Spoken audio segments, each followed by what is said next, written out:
नाश्ते के फौरन बाद मेहमानों की आमदोरफ्त शुरू हो चुकी थी और हवेली में खासी रौनक का एहसास हर सू फैला था।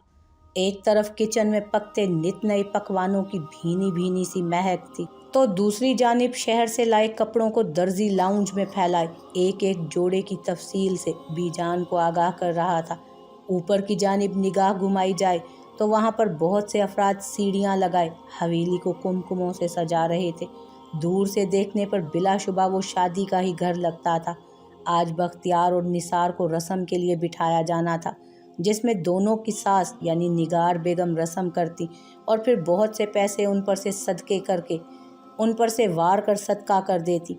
ऐसी एक रस्म लड़की वालों के घर भी होनी थी, जिसमें अमल और बीजान ने जाकर रस्म करनी थी, मगर वो रस्म हिना से एक दिन पहले थी, सो अभी वो उस फिक्र से आज़ाद थे। दूसरी जानिब आगा जान डेरे पर वली को कह रहे थे कि आज शाम वो पहले पहले ही सारे काम निपटा ले और मगरिब से पहले हवेली पहुंच जाए, क्योंकि वहाँ पर आज रस्म थी और आगा जान के बकौल उसका वहाँ होना ज़रूरी था।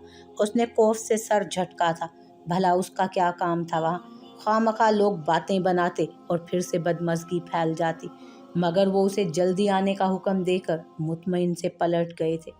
उसने बेजार होते हुए मोबाइल सामने टेबल पर डाला और फिर उठकर बाहर सब्ज़ाज़ार पर चला आया। बाहर बहुत ठंडी हवा चल रही थी। उसने मजबूत बाजू खुद के गिर्द लपेटे। उसी वक्त दूर से शाहनवाज उसे अपनी जानिब आता दिखाई दिया था। बीजान का पैगाम है आपके लिए सर। हाँ कहो। वो अब भी दूर नज़रें जमाए हुए था। वो कह रही थी कि आप आज उनके लाए हुए कुर्तों में से कोई एक पहने। शाहनवाज ने चेहरे पर उमड़ती मुस्कुराहट समेटी थी। ओ यार, उसने बालों में हाथ चलाया। कोई ऐसा काम नहीं है हमारे पास जिसके बाइस मैं घर न जा सकूं। शाहनवाज ने मज़े से गर्दन दाएं से बाएं हिलाई तो वो तप गया। तुम मेरे मुलाजिम हो या सरदार बाबा के? दोनों का हूँ सर जी। उफ, वली ने उसे गुस्से से देखा था। ये अपनी सियासी जवाबदारियां अपने पास रखो, शाह से ज़्यादा शाह के वफादार ना बनो। खफकी से कहकर उसने रुख दोबारा फेर लिया था। आप क्यों भागना चाहते हैं सर? उसने आंखें बंद करके गहरा सांस लिया था। मैं सामना नहीं करना चाहता किसी का भी नवाज। दिल उचाट हो गया है मेरा हर शय से। सरदार बाबा का हुक्म है, आप टाल नहीं सकते। यही तो मसला है। उनकी कोई बात नहीं टाल सकता मैं। खैर, तुम्हारा भाई कैसा है अब? जॉब पर जा रहा है? उसने सरसरी सा पूछा तो नवाज ने सर इस बात में हिलाया। आपकी मेहरबानियाँ हैं सर। अगर आपने उसे ना समझाया होता तो अभी वो इस मकाम पर नहीं होता। नवाज उसे अपने भाई के बारे में बता रहा था। वो उसके घर वालों के मुतालिक चंद एक मुख्तसर से सवाल करके दोबारा से अपने ऑफिस चला गया था। एक दो काम निपटाए और फिर ऑफिस से उठ गया। हवेली जाने का कोई इरादा नहीं था, सो गाड़ी असगर के घर की जानिब मोड़ ली। तकरीबन 15 मिनट में वो उसके ओपन किचन के सामने रखी कुर्सी पर बैठा था। उसको चाय बनाते देख रहा था। क्या मसला हो गया है फिर से तुम्हें? हस्बे आदत वो उससे चिढ़ा हुआ था, मगर वली परवाह किए बगैर सामने बैठा रहा। मैं थक गया हूँ असगर। बहुत देर बाद उबलती चाय को देखकर उसने आहिस्ता से कहा, तो वो गहरा सांस लेता उसकी जानिब घूमा। छोड़ दो उस हवेली को, यहाँ आ जाओ मेरे साथ शहर में। मेरे बाबा ने तो पहले भी तुम्हें ऑफ़र किया है तुम्हारी प्लांटिंग का काम, फिर भी तुम नहीं मानते। आखिर वजह क्या है वहाँ रहने की?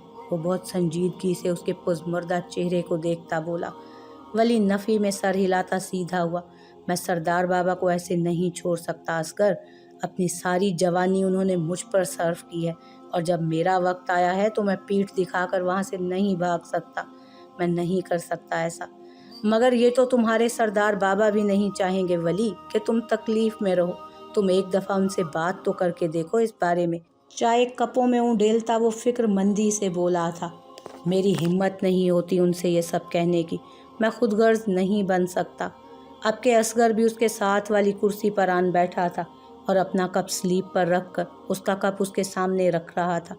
वली, ये खुदगर्जी नहीं है मेरे यार। गैर जानिबदारी से सोचो तो तुम्हें अंदाज़ा होगा कि तुम्हारा वहाँ से निकल जाना ही तुम्हारी जहनी और जिस्मानी सेहत के लिए नागुज़ीर है।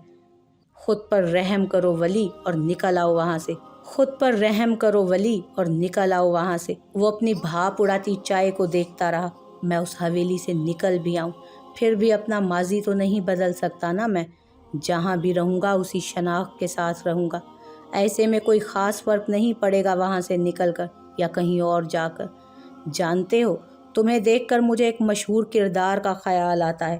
اس نے اداسی سے مسکرا کر اسے دیکھا، مگر ولی نہیں مسکرایا، انہی خالی خالی نظروں سے اسے دیکھے گیا۔ کوئی اور وقت ہوتا تو وہ اسے اس کے ڈراموں کی بکواس پر ٹوک دیتا، مگر وہ خود ابھی اتنا ڈسٹرب تھا کہ بلا چوں چراں اسے سنے گیا۔ وہ کورین قوم کا ایک تاریخی دور تھا جس میں مختلف سلطنتیں سینکڑوں علاقوں میں قائم تھیں، جیسے ہماری تاریخ گزری ہے، یا جیسے مختلف اقوام کے تاریخی ادوار میں ہوتا ہے کہ ایک علاقے پر حملہ کر کے اس کو فتح کر لیا جاتا تھا اور پھر اس پر آپ کی حکومت ہو جاتی تھی۔ اسی طرح وہ وقت بھی تھا جب اس کے گوریو خاندان کی حکومت تھی۔ اس وقت گوریو خاندان کی حکومت تھی۔ خیر، اس وقت کے حالات کچھ یوں تھے کہ آس پاس کے علاقوں کی اقوام سے آپ کو بنا کر رکھنا پڑتی تھی۔ اگر آپ ان کے ساتھ بنا کر نہیں رکھتے تو آپ پر کسی بھی وقت حملہ کر کے آپ کے علاقے پر قابض ہو سکتے تھے، اور اس حملے کو روکنے کا ایک ہی طریقہ تھا ان کے یہاں کہ اس وقت کا سلطان دوسری سلطنت کے بادشاہ کی بیٹی سے شادی کر لیتا تو وہ اسے اور اس کے علاقے کو امان بخشتے تھے۔ وہ سانس لینے کو رکا، ولی چائے کا گھونٹ بھرتا اسی کو سن رہا تھا۔ اسی وجہ سے ہم دیکھتے ہیں کہ ان بادشاہوں نے، سلاطین اور بہت سے حکمرانوں نے ایک ایک وقت میں سینکڑوں شادیاں کر رکھی ہوتی تھیں، صرف اپنا اقتدار اور حکومت بچانے کے لیے۔ اس وقت کے بادشاہ تیجو نے بھی ایسا ہی ایک فیصلہ اپنی حکومت بچانے کے لیے کیا، مگر یہ فیصلہ اس کی زوجہ کو بہت سخت ناگوار گزرا۔ پہلی زوجہ کو اس نے اپنے 7 سالہ بیٹے کو درمیان میں رکھ کر بات کی۔ ہاں، میں نے کہا اس کا سگا بیٹا وانگ سو۔ اس نے اپنے شوہر کو روکنے کے لیے وانگ سو پر چھرا تان دیا کہ اگر وہ شادی کرے گا تو وہ اس بچے کی جان لے لے گی، اور بے خیالی میں چھرا وانگ سو کی آنکھ کے پاس جا لگا۔ اس نے سانس لیا، ولی خاموشی سے اسے دیکھتا رہا۔ چھرا اس کی بائیں آنکھ کے بالکل نیچے سے چیرتا ہوا اس کے ماتھے تک آ گیا تھا۔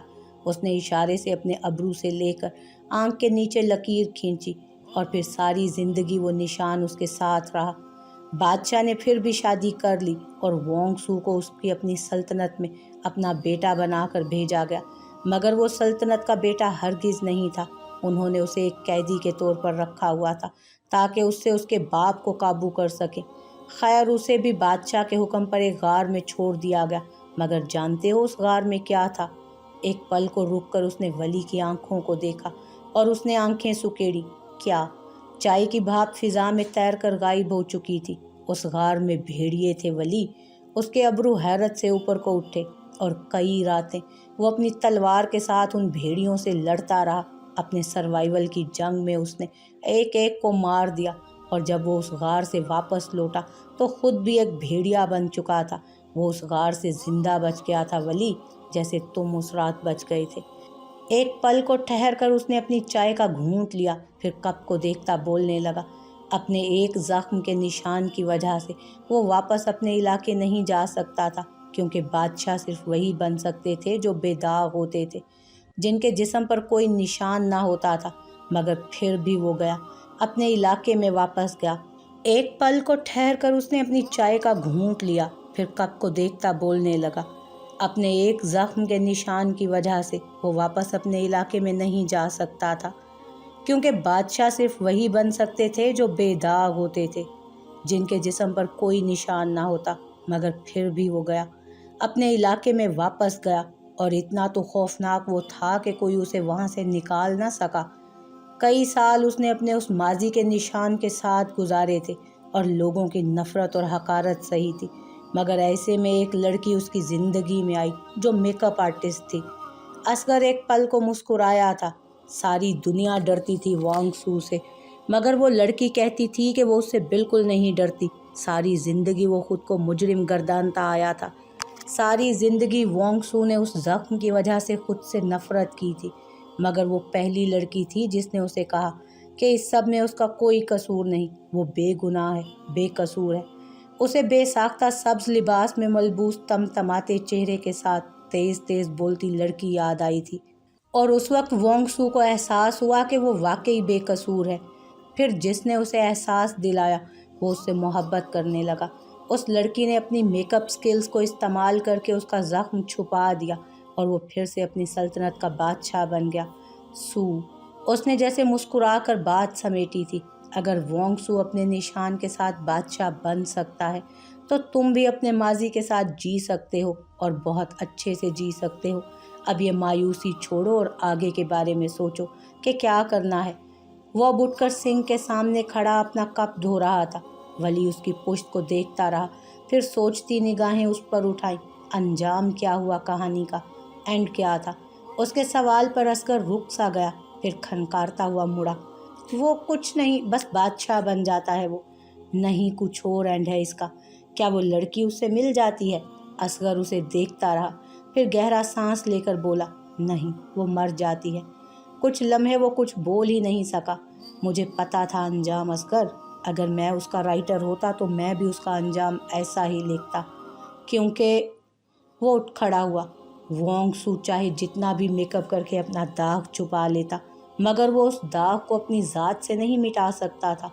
कुछ दाग आप चाहकर भी खुद से नहीं मिटा सकते। ये कहकर वो बाहर की जानिब बढ़ गया।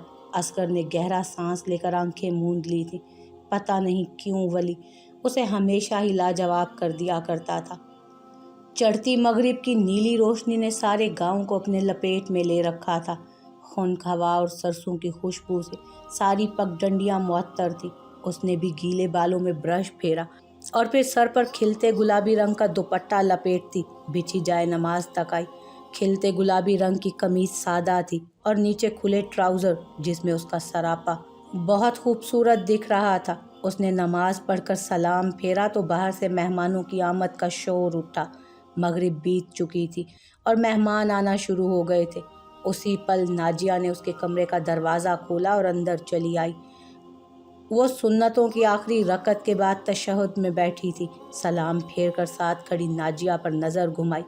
वो हमेशा की तरह शौक से रंग के जोड़े में मलबूस मेकअप किए हुए थी। कभी कभी तो अमल को भी लगता कि जैसे शादी उसके नहीं नाजिया के भाइयों की हो रही है। उसकी तैयारी देखकर बिल्कुल यही लगता था। बड़ी नमाजें पढ़ी जा रही हैं जनाब, किसे मांगना है दुआओं में? उसके साथ रखे बेड पर बैठते उसने अमल पर तंज किया तो उसने उन्हीं ठंडे तासुरात के साथ उसे देखा। क्या मतलब है इस फजूल बात का? वो हंस दी।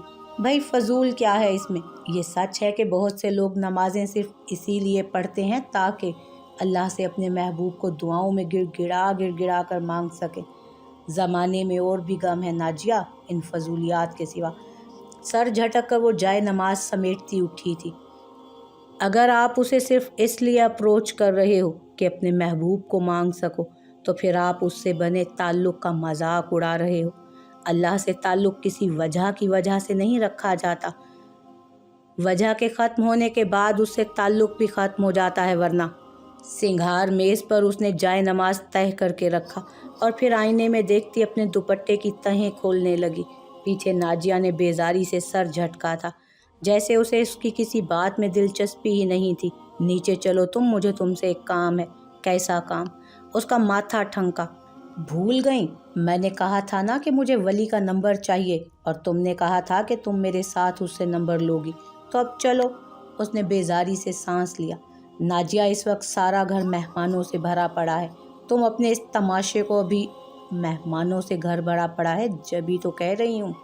वो पुरजोश सी आगे बढ़कर उसकी बात काटते बोली। उसने रुककर उसे आईने में देखा था। हाँ, अब भी आगे को किए। वो ब्रश चला रही थी बालों में अपने, अलबत्ता हाथ धीमा पड़ गया था। वो इस वक्त हमें ना करने की पोजीशन में नहीं होगा और चुपचाप अपना नंबर हमें दे देगा। तुम बस चलो, तुम्हें कुछ नहीं करना। नंबर उससे मैं मांगूंगी, तुम बस वहाँ मेरे साथ खड़ी हो जाना। जस्ट वो सारी तैयारियां करके आई थी। उसने आंखें घुमाकर बालों में तेज तेज ब्रश चलाया और फिर उन्हें पीछे को फेंक कर सिंगार मेज पर ब्रश रखा। सामने पड़ी चांदी की बालियां उठाईं और फिर एक एक करके दोनों कानों में पहनने लगी। अगर कुछ भी उल्टा सीधा हुआ ना तो अंजाम की जिम्मेदार तुम खुद होगी नाजिया। ना मैं वली से इतनी बेतकल्लुफ़ हूँ और ना वो किसी को इतनी इजाज़त देता है। अगर तुमने मुझे उससे कभी बात करते देखा है तो इसका मतलब ये नहीं कि मैं उसकी गर्लफ्रेंड हूँ। इसका मतलब ये है कि हम एक छत तले रहते हैं, जिसके बाई से इतनी बातचीत फितरी सी चीज़ है। आई समझ? स्पार्ट लहजे में कहकर उसने बालों को आगे से ज़रा पीछे करके पिन लगाई और बाकी को यूं ही कमर पर बिखरे रहने दिया। अगर जो वली उसका ये दो टोक अंदाज देख लेता तो उसे अंदाज़ा होता कि वो इतनी भी नाजुक नहीं थी जितना वो उसे समझता था। उसे भी सख्त लहजों में सख्त बातें करना आती थी। वो बिल्कुल भी ऐसा नहीं है मोहतरमा जैसा आप उसे समझती हैं। जहाँ तक मैं उसे जानती हूँ वो एक बेज़रर सा धीमे मिजाज का बंदा है, और जो कुछ भी होगा उससे मैं खुद देख लूँगी, तुम ज़्यादा परेशान मत हो। वो बहुत बेफिक्री से कहकर अपना मेकअप दुरुस्त कर रही थी। उसके बालों को संवारते हाथ पल भर को रुक से गए। नज़रों के सामने उसका बेहद स्पार्ट चेहरा उभरा था। उसकी नज़रें नाजिया के सिंगार आईने में नज़र आते अक्स पर फिसलीं। जल्द ही पता चल जाएगा तुम्हें कि वो कितना खामोश और कितना धीमे मिजाज का है। अब चलो। उसने दुपट्टा कंधों पर फैलाया और दरवाजे की जानिब बढ़ी। नाजिया ने भी ब्रश जल्दी से टेबल पर रखा और उसके पीछे भागी। सहज सहज कर जीने उतरती अमल का चेहरा बेहद संजीदा था।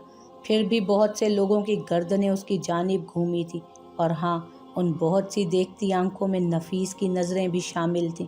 उसने उसे कमाल बेनियाजी से नज़रअंदाज किया और लाउंज में चली आई। लाउंज में आज सोफ़ों के ज़रा परे खिसका कर दरमियानी टेबल पर रस्म का सामान सजाया गया था। बड़े से लाउंज के दूसरी जानिब टीवी हॉल था जिसमें रस्म मुनक्किद की गई थी। सोफ़ों पर जर्द सी चादर बिछाए आस पास के घर को गेंदों के फूलों से सजाया गया था। कदावर शीशे की खिड़कियों के पार लटके सुनहरी कुमकुमें जगमगा रहे थे।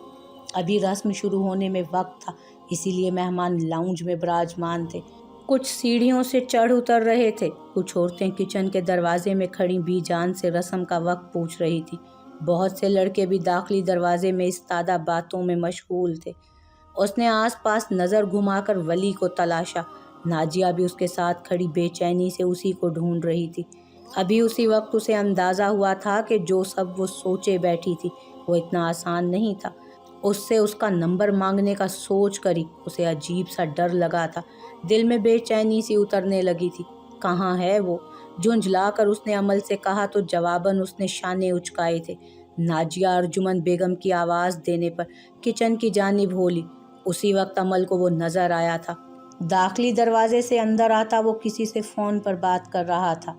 बीजान का दिया सफ़ेद कुर्ता ज़ेब तन किए, गहरे बादामी रंग की शॉल को गर्दन के गिर्द लपेटे, आस्तीनें इस ठंड में भी कोहनियों तक मोड़ रखी थी। मसरूफ़ सा फ़ोन पर दूसरी जानिब किसी की बात सुनता वो चंद पल वहीं दरवाजे के पास ठहर गया। निस्वारी आंखें सुकेड़ रखी थीं और अब वो नफ़ी में सर हिलाता आगे वाले की बात को रद्द कर रहा था। अमल ने गहरे सांस लेकर उस पर से नज़रें फेरी। क्या ज़रूरत थी बीजान को उसके लिए ये कुर्ता लेने की, और उसे क्या ज़रूरत पड़ी थी यही कुर्ता पहनने की? और ये जो बाल माथे पर बखेर रखे हैं ना जनाब ने, क्या इसे हाथ से पीछे नहीं किया जा सकता? खफगी से उसे देखती वो सोच रही थी कि अचानक उसने हाथ उठाया, माथे के बालों में उंगलियां चलाकर उन्हें सर पर जमाया। फिर एक नज़र उठाकर अमल को देखा और अबरू उचकाए जैसे पूछ रहा हो कि क्या हुआ। ओह खुदाया! उसके कान तक खिफ़्फ़त से सुर्ख पड़ गए थे। क्या अब उसके दिल के हालात चेहरे पर आने लगे थे, या फिर वो बंदा कहीं से उससे जुड़ा था जो कुछ सुने बगैर महसूस कर रहा था कि उसे कुछ कहा गया है? क्या कभी तुमने उन अल्फाज को सुना है जो कहे ना गए हों? वली ने भी वो बातें सुन ली थी, शायद उसके अंदर गूंजती बातें। उसने जल्दी से नफ़ी में सर हिलाया। वली ने सर को खम देकर मोबाइल कान से हटाया और फिर शाहनवाज़ की जानिब मुतवज्जो हुआ। नाजिया उसी पल दौड़ती हुई उसके पास आई। अमल वो देखो आ गया वली। हाँ पता है, देख चुकी हूँ मैं उसे। नाजिया उस वक्त बहुत नागवार गुजर रही थी और वली तो उससे भी ज़्यादा। वो उसकी तैयारी पर सख्त नालां थी उससे। अगर मेरी दस्तरस में होते ना वली अहमद तो कभी तुम्हें यह कुर्ता ना पहनने देती मैं। खफगी से दूसरी जानिब देखा तो नफीस की नज़रों से नज़रें जा मिली। ओफ! गुलाबी जोड़े में मलबूस लड़की ने कोफ से चेहरा फेरा था। चलो ना उससे बात करते हैं। नाजिया ने उसका बाजू हिलाया था। वली अब शाहनवाज़ की किसी बात पर बेजारी से नफ़ी में गर्दन हिला रहा था। खुद बुलाओ उसे, नौकर नहीं हूँ मैं तुम्हारी, उसने साफ जवाब दिया था। इससे ज़्यादा मुरव्वत वो कर भी नहीं सकती थी। नाजिया ने बेबसी से उसे घूरा और फिर जब शाहनवाज़ आगे बढ़ा तो उसने वली को आवाज़ दी जो पलटने लगा था। रुक गया। پھر ان کی جانب مڑا۔ نفیس اور نظیر اب باہر لان کی جانب بڑھ رہے تھے۔ وہ ان کے قریب چلا آیا۔ وہ دونوں لاؤنج کے سرے پر زینوں کے نزدیک کھڑی تھی۔ جی، خشک سے انداز میں پوچھا گیا۔ ایک نظر دیکھا تک نہیں عمل کو۔ ناجیہ نے بے ساختہ زبان پھیری تھی اپنے لبوں پر۔ وہ ولی، مجھے آپ کا سیل نمبر چاہیے۔ یہ کہہ کر اس نے گہرا سانس لیا۔ ولی کے سامنے بات مکمل کرنا مذاق نہیں تھا۔ نسواری آنکھوں کو سکیڑ کر جب وہ آگے والے کو دیکھتا تو لگتا تھا کہ سب کی جان ہی لے لے گا۔ کیوں؟ عمل کا دل بھی اب کے دھک دھک کر رہا تھا۔ وہ مجھے آپ سے ایک ضروری بات کرنی ہے۔ ناجیہ نے فوراً بات بنائی تھی۔ اس کی پیشانی کے بل گہرے ہوئے۔ سن رہا ہوں۔ نہیں، میں ابھی آپ سے بات نہیں کر سکتی۔ مجھے آپ کا نمبر چاہیے۔ آپ کو بات کرنی ہے تو کریں، نہیں تو میرا وقت ضائع کرنے کی ضرورت نہیں ہے۔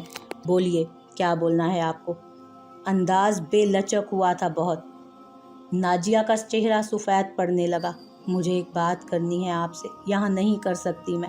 تو ٹھیک ہے، مت کریں۔ آپ سمجھتے کیوں نہیں ہیں؟ کیا سمجھوں میں؟ ایک نمبر دینے سے آپ کا کیا جاتا ہے؟ ناجیہ روحان سی ہو گئی تھی۔ عمل بھی بمشکل جم کر کھڑی تھی۔ ولی احمد بہت بے رحمی سے بات کر رہا تھا۔ میں اپنا نمبر ہر کسی کو نہیں دے دیتا بی بی۔ آپ نے جو بات کرنی ہے یہاں اس مہمانوں سے بھرے لاؤنج میں کریں، اور اگر یہ آپ کی کوئی چال ہے تو اسے اپنے ساتھ باندھ کر رکھیں، کیونکہ مجھے آپ میں کوئی دلچسپی نہیں ہے، سمجھیں آپ؟ آخر میں درستی سے کہا تو عمل نے تھوک نکلا۔ اس کے پیر کانپنے لگے تھے اور ناجیہ کی تو حالت ہی عجیب ہو رہی تھی۔ اتنی حد تک پر اس کی آنکھیں بھر آئی تھی۔ آپ اتنے سنگ دل کیسے ہو سکتے ہیں؟ کیا کسی لڑکی سے ایسے بات کرتے ہیں؟ اس نے بہت دل گرفتگی سے کہتے اپنے آنسو صاف کیے۔ میں اتنا ہی سنگ دل اور بے رحم ہوں، اور کچھ؟ سنجیدگی سے اس کی آنکھوں میں دیکھ کر اس نے کہا تو عمل نے دھڑکتے دل کو سنبھالا۔ اس نے ولی کو کبھی کسی سے اس طرح سے بات کرتے ہوئے نہیں دیکھا تھا۔ آئندہ مجھے اس طرح بلا وجہ روکنے کی ہمت کی نا، آئندہ مجھے اس طرح بلا وجہ روکنے کی ہمت بھی مت کیجیے گا، نہیں تو آپ کو بھی اندازہ نہیں ہے میری بے رحمی کا۔ ایک اچٹتی نظر اس پر ڈال کر وہ پلٹ گیا۔ ناجیہ نے اپنے منہ پر ہاتھ رکھ لیا تھا کہ آواز باہر نہ نکلے رونے کی۔ پھر اوپر بھاگی۔ عمل نے ہمدردی سے اسے اوپر بھاگتے دیکھا تھا، پھر پلٹ کر دروازے کو دیکھا جس سے وہ باہر نکل کر ابھی ابھی گیا تھا۔ اس نے بھی تھکے سے قدم ٹی وی ہال کی جانب بڑھائے اور برے دل کے ساتھ سجائے گئے جھولے کو دیکھے گئی۔ ناجیہ کے ساتھ اس کا یہ رویہ دیکھ کر وہ خوف زدہ ہو گئی تھی۔ ولی نے اگر اسے بھی اسی طرح جھڑک دیا تو وہ کدھر جائے گی؟ دل ایک دم سے بہت بھاری ہو گیا تھا اور آس پاس بکھرا مہمانوں کا رش اب اسے بہت ناگوار گزر رہا تھا۔ بے دلی سے وہ پلٹنے لگی تو کسی کی آواز پر ٹھہر گئی۔ جانتی ہیں یہ رنگ کتنا جچتا ہے آپ پر؟ وہ کرنٹ کھا کر مڑی تھی۔ نفیس نے مسکرا کر کہا تھا اسے یہ۔